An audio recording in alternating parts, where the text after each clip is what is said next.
ரொம்பவே அழகா இருக்கு.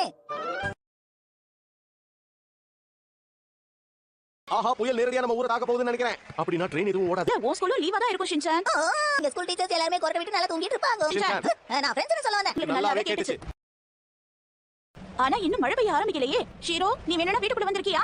எனக்கு 300 ரூபாய் கொடுத்தா தான் உன்னை வீட்டுக்குள்ள விடுவேன். சும்மா வாய்க்கு வந்தத உளறாத ஷின்சான். வெளியில வந்து உன்னை தூக்கிட்டு வரேன்.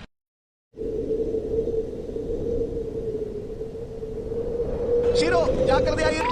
ஓ, புடிச்சிட்டேன். இவ்வளவு வேகமா காத்து அடிக்குது. ஒண்ணும் ஆகல இல்ல. நல்ல வேளை ஒண்ணும் ஆகல. ஷீரோ, இங்க எந்த பிரச்சனையும் இல்ல. காத்து குறையற வரைக்கும் எல்லாரும் உள்ளே இருங்க. அப்பா ஜாக்கிரதையா.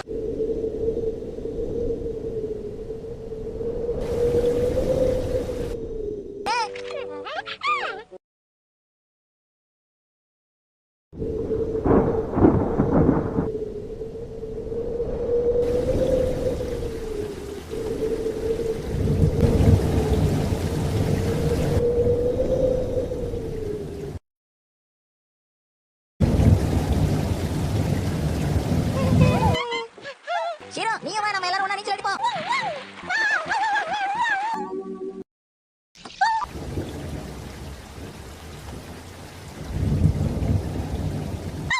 ஷீரோ, நான் ஆழ்ந்த சிந்தனையில இருக்கேன். அதனால ஒழுங்கா இங்க இருந்து போற வழியா பாரு.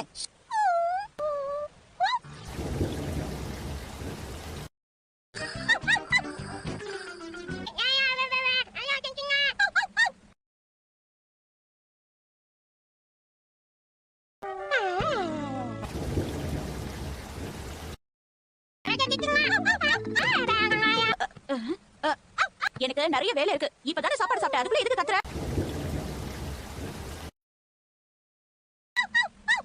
இப்படி கத்தி எழுப்பிட்டியே, உனக்கு என்னதான் வேணும்? என்ன ஷீரோ, நீ என்ன பண்ணிட்டு இருக்க? வயித்துல நீதான் பண்ணிருப்பேன்னு எனக்கு தெரியும். வீட்டுக்குள்ள இப்படி பண்ணக்கூடாது எத்தனை தடவை சொல்லிருக்கேன். இப்ப என்னதான் இதை சுத்தம் பண்ண சொல்லுவாங்க. அம்மா, ஷீரோ என்ன பண்ணி வச்சிருக்கான்னு போய் பா. ஷீரோ, என்ன இது? இந்த இடத்தை நல்லா சுத்தம் பண்ணி வச்சிடு. உனக்காக நான் போய் லஞ்ச் ரெடி பண்றேன். என்ன நானா? ஷீரோவை நம்ம எல்லாரும் தானே வளர்க்குறோம். வேலையும் பங்கு போட்டுக்கணும். அப்படியா? நீ என்ன சொல்ல வரேன்னு எனக்கு புரியல. நான் புரிஞ்சிக்க முயற்சி பண்றேன். என்ன நீ ஏன் இப்படி போஸ் கொடுத்து நிக்கிறேன்னு தான் எனக்கு தெரியல. ஓ, எக்ஸர்சைஸ் பண்றியா? இப்படியே எக்ஸர்சைஸ் பண்ணிட்டு இருந்தா தினமும் நம்ம வாக்கிங் போக வேண்டிய அவசியமே இருக்காது. நான் வந்துட்டேன்.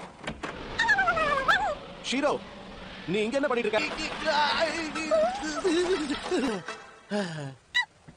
என்ன ஹரி, அதுக்குள்ள திரும்ப வந்துட்டு? மழை எங்க பெருசாயிடுமோன்னு எல்லாரையும் வீட்டுக்கு அனுப்பிட்டாங்க. பைப் உடைஞ்சு போச்சு. நாம தப்பிச்சிட்டோம். நியூஸ் பேப்பர் போடுற ஓட்ட வழியா தான் தண்ணி வந்துட்டு இருந்தது. வீட்டுக்குள்ள தண்ணி வராம பாதுகாப்பா பாத்துக்கிட்டு இருந்திருக்கு. நன்றி ஷீரோ.